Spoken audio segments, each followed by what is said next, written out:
গরম। কি সোহেল, কোক দেবো নাকি একটা? না বাবলু ভাই, এই জিনিস এখন আর খাচ্ছি না। কেন, কি হইলো আবার? শোনেন নাই, এটা তো ওই জায়গা। তো খবরটা তুমি কই পাইলা? কেন, সুলতান যে বললো। কি সুলতান সুলেমান, তুমি নাকি কইছো কোক ওই জায়গার? হ, বাসার তো আমার তাই দেখাইলো।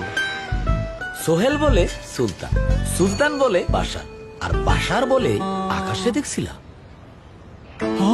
ভাই, আকাশ কুসুম পেজ থেকে তো শেয়ার দিছিল। আরে মিয়ারা, কোক মোটেও ওই জায়গার না। 138 বছর ধরে 190টা দেশে লোকে কোক খায়। তুরস্কে খায়, স্পেনে খায়, দুবাইতে খায়, আর ফিলিস্তিনে তো কোকের ফ্যাক্টরি আছে।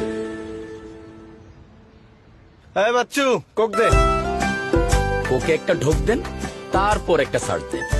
তোর এই কোক খা আর ফিলিস্তিনের মা বোনেদের রক্ত ঝরানোর সময় এই কোকের টাকা দিয়ে ফিলিস্তিনের মা বোনেদের রক্ত ঝরানো।